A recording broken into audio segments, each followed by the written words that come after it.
Section 1. Greek island holidays, can I help you? Yes, I hope so. I have a friend who's just come back from Corfu, and she's recommended some apartments in Arilus. She thought they might be on your list. Arilus, let me see. Can you give me the names? Yes, the first's Rose Garden Apartments. I'd like to go with another friend in the last week of October. Well, we've got a lovely studio flat available at that time.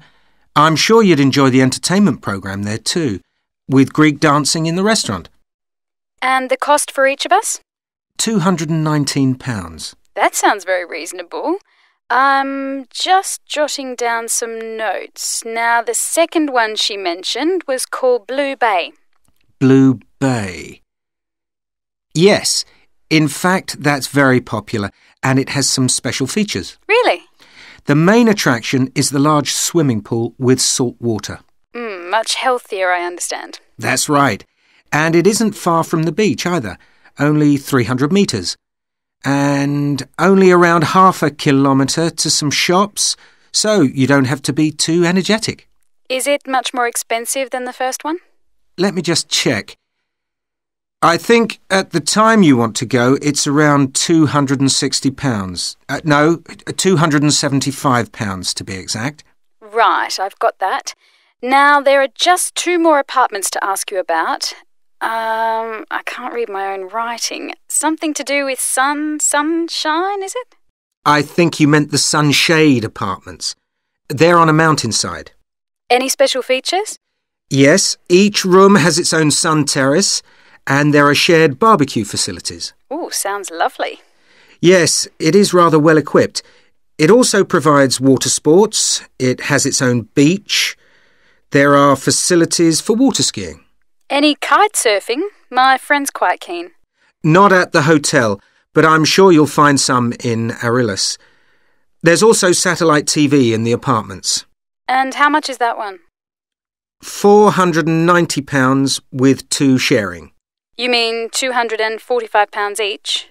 I'm afraid not. Each person has to pay that amount, and there must be at least 2 in an apartment. Oh, I don't think that would be within our budget, unfortunately.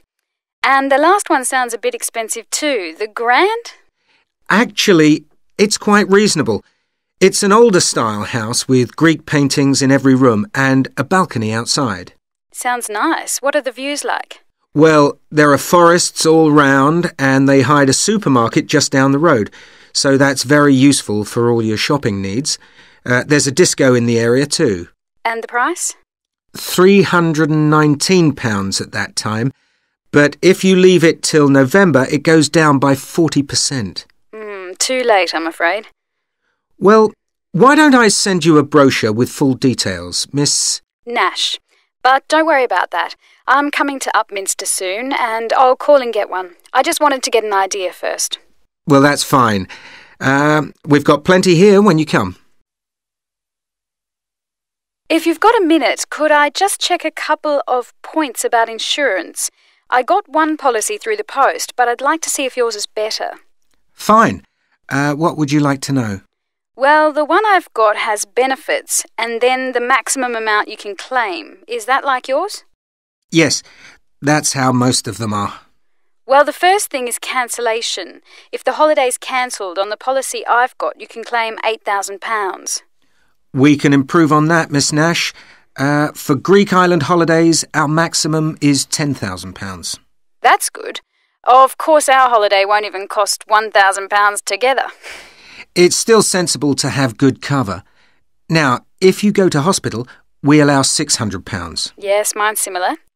And we also allow a relative to travel to your holiday resort? My policy just says their representative will help you.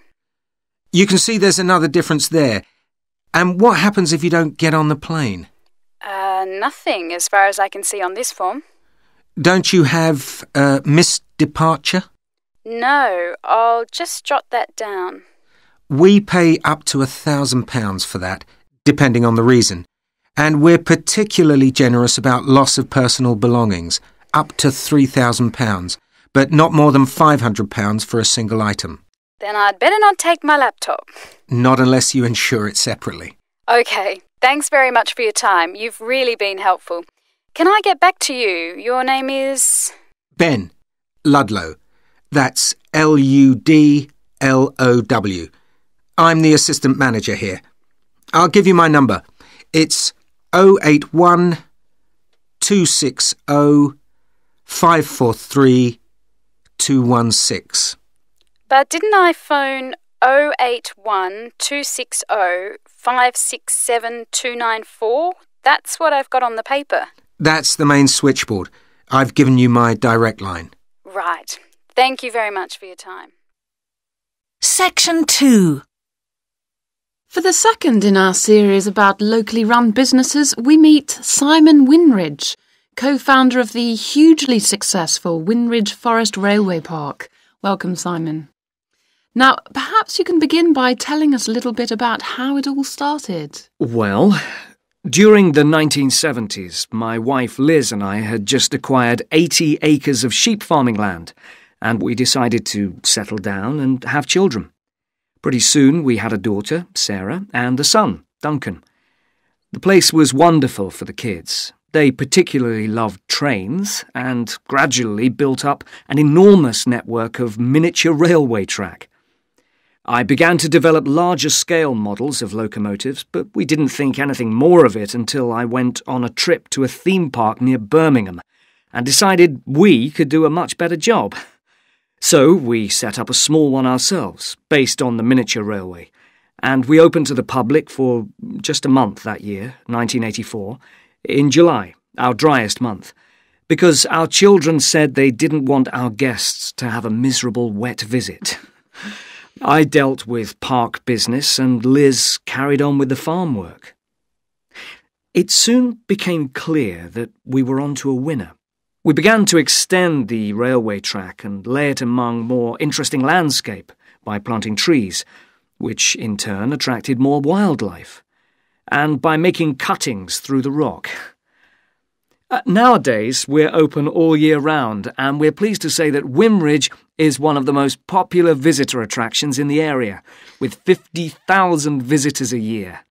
1.5 million people have been through our doors since we opened.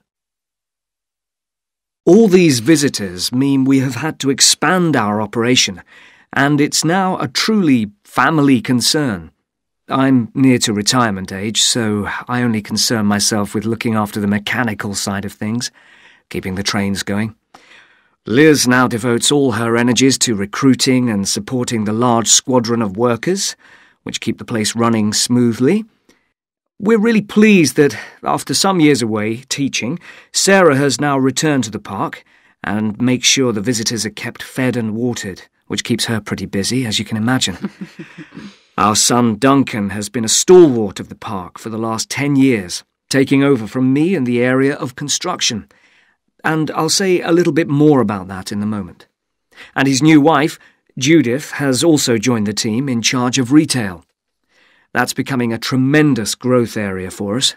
A lot of people want to buy souvenirs. Mm-hmm. So have you finished your development of the site for the moment? Not at all.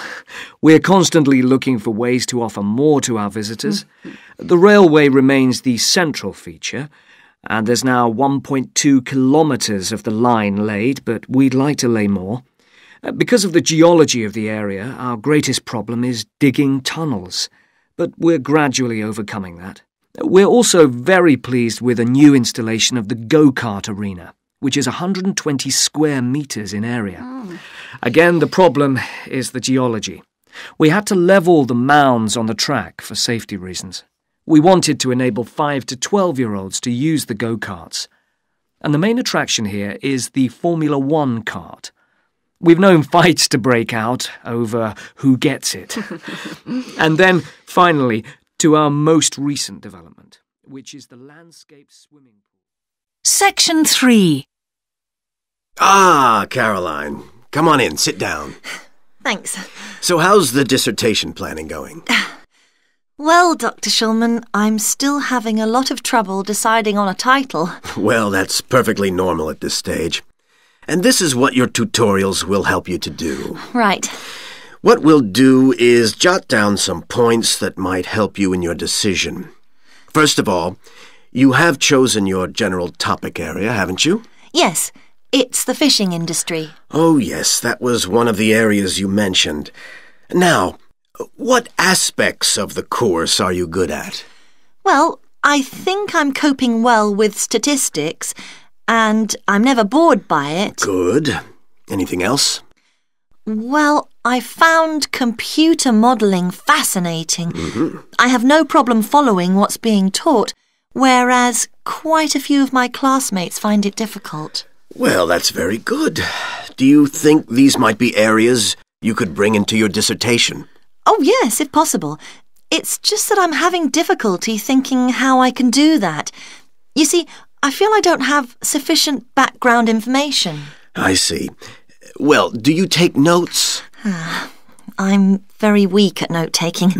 My teachers always used to say that. Well, I think you really need to work on these weaknesses before you go any further. What do you suggest? Well, I can go through the possible strategies with you and let you decide where to go from there. Okay, thanks.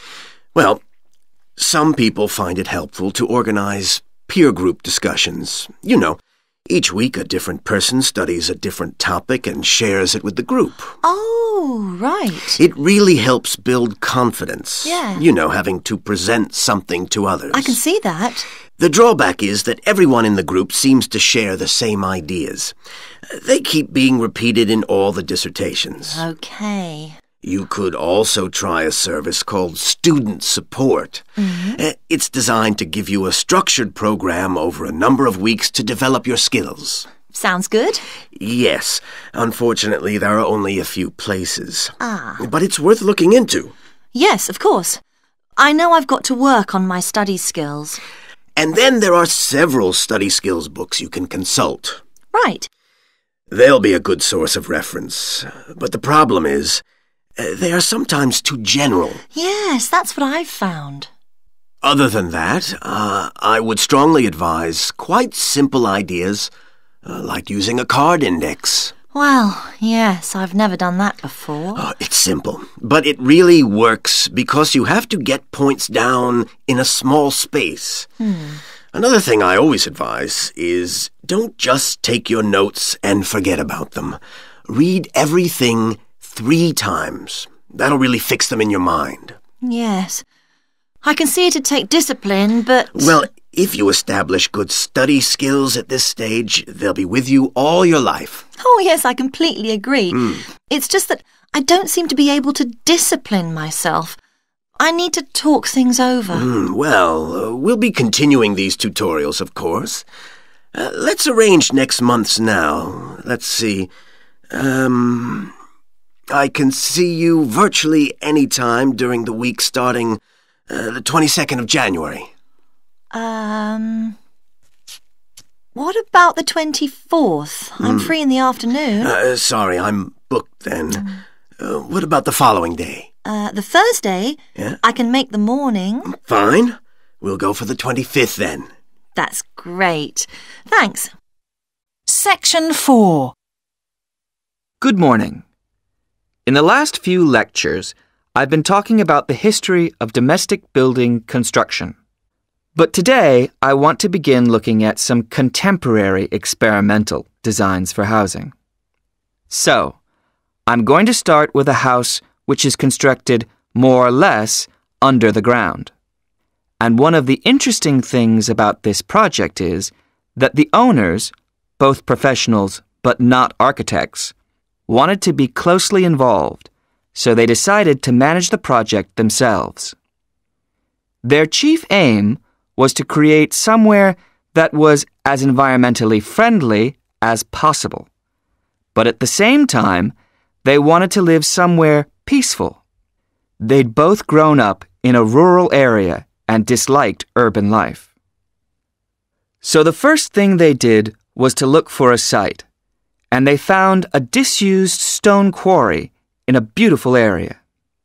The price was relatively low, and they liked the idea of recycling the land, as it were.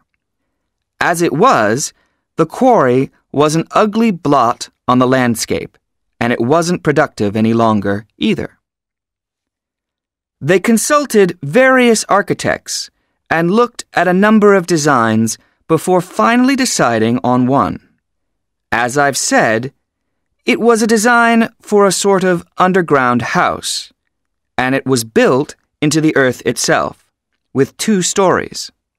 The north, east, and west sides were set in the earth, and only the sloping south-facing side was exposed to the light.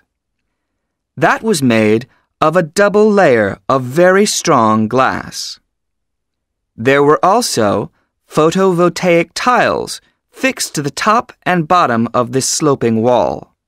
These are tiles that are designed to store energy from the sun, and the walls had a layer of foam around them too to increase the insulation. Now, what is of interest to us about this project is the features which make the building energy efficient. Sunlight floods in through the glass wall, and to maximize it, there are lots of mirrors and windows inside the house. That helps to spread the light around. So that's the first thing. Light is utilized as fully as possible. In addition, the special tiles on the outside convert energy from the sun and generate some of the house's electricity. In fact, and it is possible that in future the house may even generate an electricity surplus, and that the owners will be able to sell some to the national grid. As well as that, wherever possible, recycled materials have been used. For example, the floors are made of reclaimed wood, and the owners haven't bought a single item of new furniture. They just kept what they already had. And then there's the system for dealing with the waste produced in the house. This is dealt with organically. It's purified by being filtered through reed beds which have been planted for that purpose in the garden. So the occupants of the house won't pollute the land or use any damaging chemicals. It's true that the actual construction of the house was harmful to the environment, mainly because they had to use massive amounts of concrete, one of the biggest sources of carbon dioxide in manufacturing. And, as you know, this is very damaging to the environment. In total, the house construction has released 70 tons of carbon dioxide into the air. Now that's a frightening thought. However, once the initial debt has been cleared, and it's been calculated that this will only take 15 years, this underground house won't cost anything, environmentally I mean, because unlike ordinary houses, it is run in a way that is completely environmentally friendly. So, eco-housing like this is likely to become much more